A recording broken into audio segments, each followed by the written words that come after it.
मंगलवार 1 मार्च को महाशिवरात्रि है। ये शिव पूजा का महापर्व है।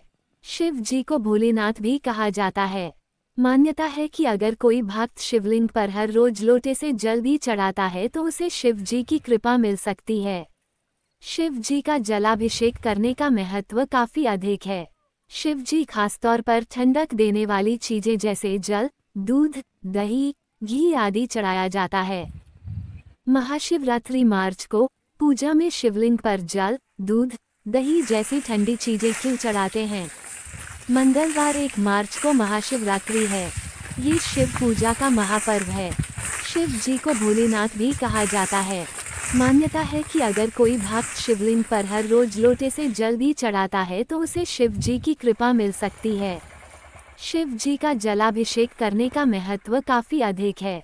शिव जी खासतौर पर ठंडक देने वाली चीजें जैसे जल, दूध, दही, घी आदि चढ़ाया जाता है। उज्जैन के ज्योतिषाचार्य पम. मनीष शर्मा के अनुसार जलाभिषेक यानी शिवजी को जल से स्नान कराना। शिवजी का एक नाम रुद्र भी है, इसलिए जलाभिषेक को रुद्राभिषेक भी कहते हैं। सोने, चांदी या तांबे के लोटे से शिवलिंग पर जल चढ़ाना चाहिए। स्टील, एल्यूमिनियम या लोहे के लोटे से शिवलिंग पर जल नहीं चढ़ाना चाहिए।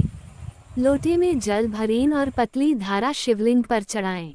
शिवलिंग पर जल और शीतलता देने वाली चीजें चढ़ाने की परंपरा का संबंध समुद्र मंथन से है। शीतलता के लिए ही शिव जी चंद्र को अपने मस्तिष्क पर धारण करते हैं।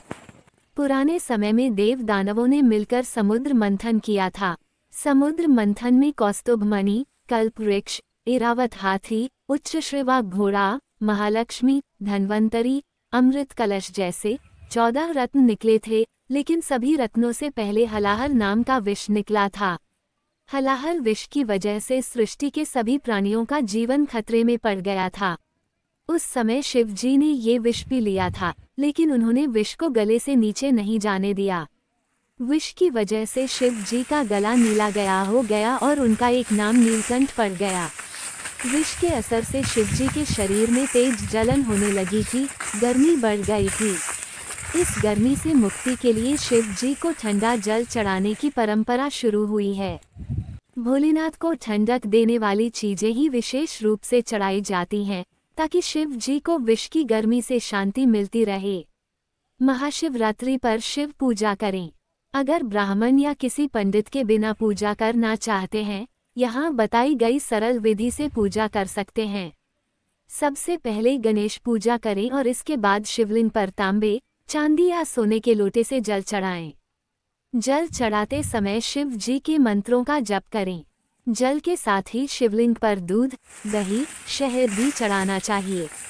इस तरह अभिषेक करने के बाद शिवलिंग पर बिल्वपत्र, धतूरा, आंकड़े के फूल आदि चीजें अर्पित करें। मिठाई का भोग लगाएं। धूप दीप जलाकर आरती करें। भगवान के मंत्रों का जाप करें। शिव मंत्र नमः शिवाय मंत्र का जाप किया जा